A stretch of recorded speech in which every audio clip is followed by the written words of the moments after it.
Hi everyone and welcome back to my video. If you're new here, my name is Amber Scott and this is my weekly Bible study.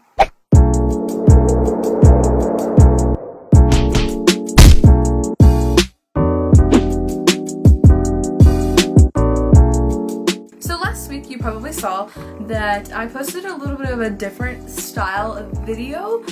So if you were a little confused as to where my sit down video was, it wasn't there last week because I decided to do something different. As you know, we've been going off of the Bible study and this book, and to be honest with you, the information that this Bible study book is giving on Psalms and Proverbs for last week just wasn't really hitting on much for me. I didn't really enjoy it or find a lot of value in it. So I decided to make a kind of fun, creative video to share with you guys of my favorite Psalms and Proverbs. So if you haven't seen it, definitely go check it out. It'll definitely be on my Facebook page. Also, in that kind of same vein, the next several weeks, probably the next month or so, I don't mean to discourage you, but the Bible study doesn't give a lot of information on the next several books. I think it's because it's some of the smaller books in the midst of the Old Testament. And I think that there's just not a lot of information to be discussed or to be found about these books. And I just think that maybe the Bible study kind of looks over them a little bit. It does give you valuable information. It's just not quite as much as it has given in the past from previous books. So keep that in mind as you're watching this next few videos, that they're probably going to be a lot shorter than normal. But it does start to pick up again. I have looked through a couple of them. It does start to pick up and get a lot better. So just hang in there with me, and I hope that you are on this journey with me and have continued to read all these books with me, because it has been a lot. So this week was about Ecclesiastes, which I did not get to mention it in last week's video because I wasn't talking to you guys, but I did put it in the description of the last video, so I hope that you saw that if you are reading these books with me. So this is all about Ecclesiastes. So King Solomon is who wrote Ecclesiastes, and we already know that he was the man. He was the man to own up to, and he was someone that people wanted to be. He was the man. But the really interesting part is that even with the world at his fingertips, having all the riches and glory that he had, he still wasn't satisfied.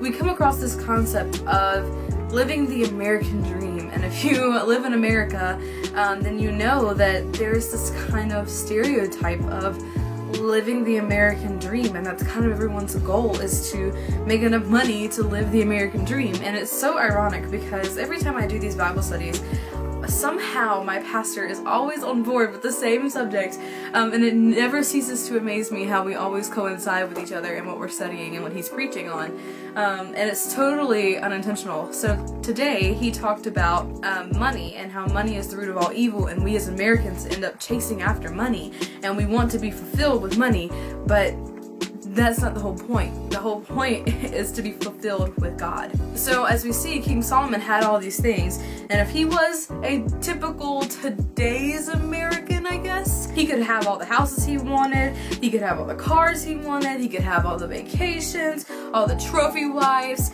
everything he wanted. So what's missing?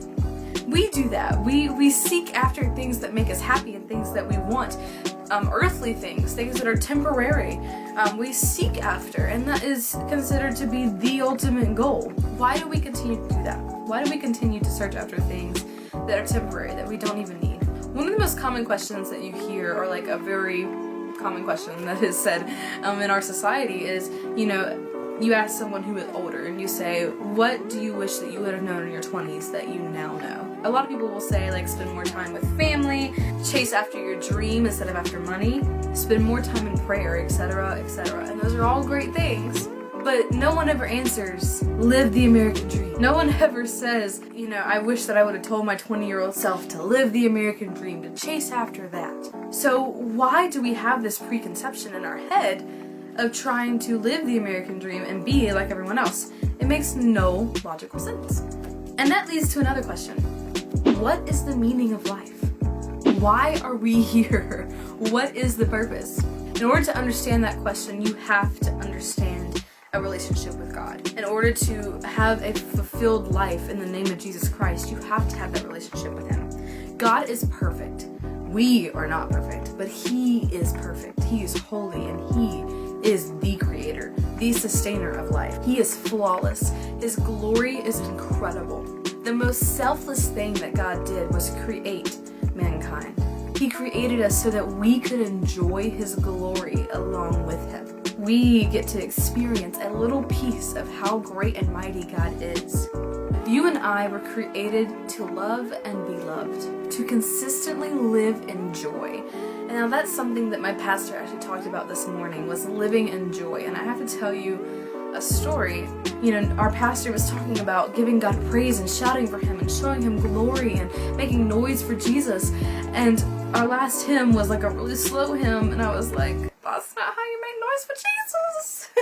So I played a fast praise song at the end of service, and everyone was worshiping and praising, and I just loved it. It was so great. And it was so great to be able to not only feel that joy, but to see that joy in action amongst our congregation. It was awesome. So going back to what I was talking about living in God's glory with Him and sharing His glory with Him. We all know about Adam and Eve, and that we were perfect before Eve sinned, and then Adam followed suit.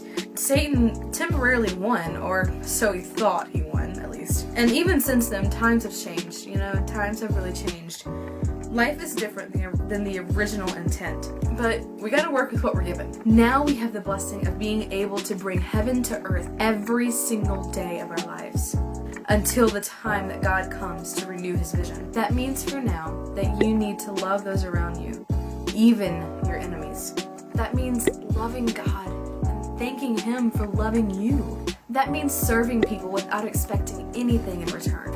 That means being joyous even when your circumstances scream differently.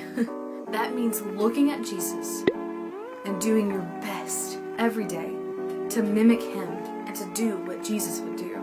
The meaning of life is actually pretty simple when you have that relationship with Jesus.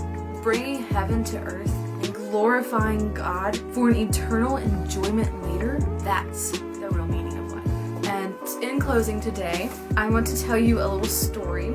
I started college 2 weeks ago, and this past week has been my first full week of classes. So it has been very tiring and exhausting, but also exciting to kind of keep moving along with my education and to further myself in that way and to get closer to the end goal, which is exciting. I go to a liberal arts-based college, so we all have to complete general ed requirements based upon a liberal arts core. We have to take a certain amount of religion credits in order to graduate from that college. So I am taking a world religions class this semester, which is really cool. We actually get to travel to other types of religion churches, religious organizations, and see how other people worship their god or gods. And even though, you know, I am a Christian and I am monotheistic and I believe in the one true God, and I wholeheartedly believe that, I still want to know about other religions, and I want to know other people's opinions, other people's thoughts, you know, why people worship these gods, what they believe. I think that there is a lot of value in knowing that about someone else. So I'm gonna stop ranting and I'm gonna get to the point. So my point is that in this class, the very first day, we were asked a bunch of questions like, what is the meaning of life? What does it mean to live a good life? Who are you? What are you? Why are you here? You know, all these really weird questions that can be really deep. And I answered immediately. The first thing that came to my mind when I was asked the question of what is the meaning of life, my immediate response, being a Christian, my purpose is to worship God and to glorify Him. Because it says in the Bible that if we don't worship Him and if we don't praise Him, then the rocks will. And I don't want the rocks worshiping my God, because no human being will do that. So I ask you, what is your meaning of life? Is it the same as mine? That's pretty much what all of Ecclesiastes is about, is what is the main purpose of life? Why are we here? What are we doing? And it's a little deep sometimes. So give me your thoughts, let me know. I'm excited to hear them. So that's pretty much all I have for you guys today. Stay tuned for next week. Next week is the Song of Solomon or Song of Songs, and I've heard both. The Bible study actually refers to it as both. Whatever you want to call it, it's that book of the Bible. Song of something. But that's what we're going to be doing for next week, and we are actually, this is week 15, we're going to be doing week 16 next week, which seems insane.